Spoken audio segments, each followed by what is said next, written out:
you're doing a flip and you're upside down, and the only worry and concern you have at that point is landing. You're not really thinking about anything, you're just having fun and, you know, focus on you and what you're doing. Training can happen anytime, anywhere, and it's just really a fun way to, like, you know, obviously stay active, one, and then two, try to know yourself and push yourself to do things you thought you know were never possible for you.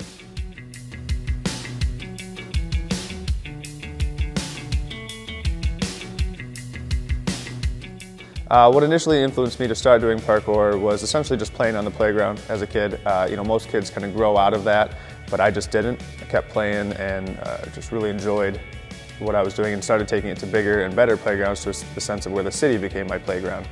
Growing up, I'd always jumped off of stuff and was always climbing and jumping around.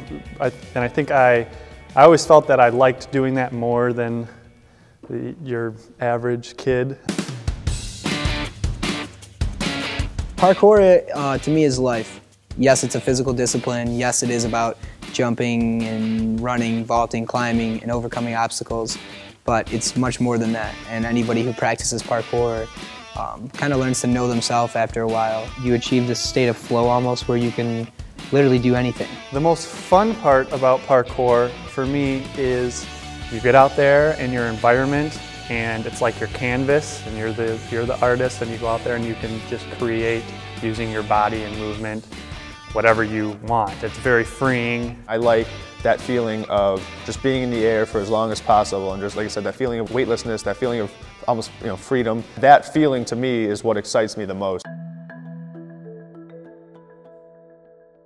Some of the places that we train at, you know, Ann Arbor has become really a parkour mecca for especially the Midwest and Michigan. Now the best part about it is that the parkour community that's really predominant in that area actually has a good relationship with the police, and they have kind of this agreement that as long as the parkour community agrees to stay off of the rooftops, they can do pretty much any of the training that they want to do. It's really a great place that we can go and we can train and feel comfortable and not have to feel like we're, you know, delinquents or trying to cause harm, because we're really not. You know, we want to take care of our environment just as much as everyone else does, because if something breaks, then we can't train it, we can't use there. You know, we're not out to break things, we're not out to cause damage and stuff like that. But that's a lot of the times what the, you know, people see us as is, you know, it's like, oh, these guys are just, you know, hooligans and whatever, and just trying to cause destruction and mayhem. But it's really not what we're about.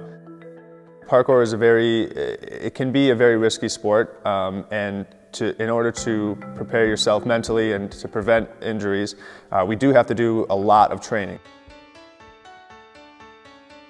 I think a lot of the injuries come from people just not knowing their limits. You know, obviously there's a difference between being disciplined and knowing what you can do and being reckless. I don't think very many parkour athletes are reckless. People that do parkour are still afraid. You know, we're trying to overcome that, both physically and mentally. Now, a lot of times you go online and you see a video of what parkour is, and it's crazy people doing flips off of rooftops and stuff like that. What you don't see is the hours that they spend training into a foam pit, for example, or onto a pad, and how many times that they've fallen on their butt. It takes a lot of mental preparation, a lot of physical preparation. Parkour, it's just, even though it looks crazy and dangerous and stuff, I think it's a lot safer than some of your biggest sports like football and hockey and even baseball, because there's all these outside influences in there. And with parkour, it's just you and the environment and you making the choices and you know, deciding if you're ready to do something.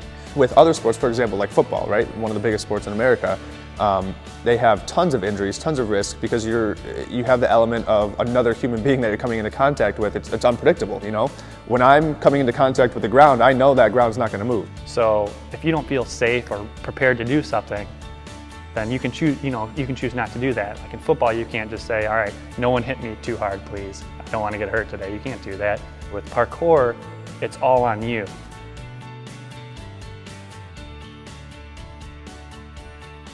Well, parkour has led me to a good handful of professional possibilities, and in the last couple of years of being on a professional team, we've done live performances for professional sports teams. We've done stunt work for films and TV shows. Sometimes the stunt coordinator or whatever will come and just seek out parkour guys because they know that these people have this almost great spatial awareness and sense of comfortability with their environment, and they know how to fall and not hurt themselves. last year I was asked to help on a Quicken Loans commercial to do the stunt double for the Abraham Lincoln character.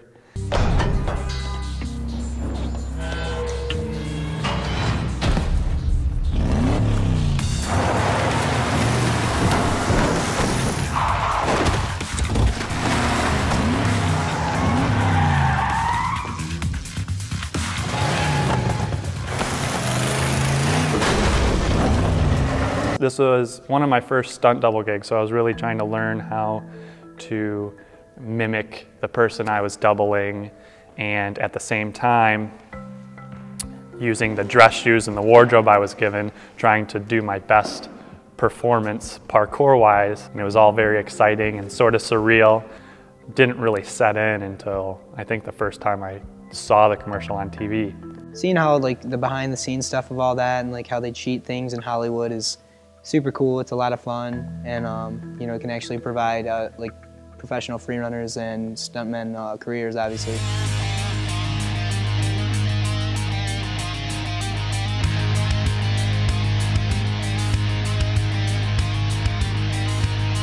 So many people's daily lives are repetitive. You know, you sit at the desk all day, sit in a chair, do this, do that, you know, and they don't really have freedom.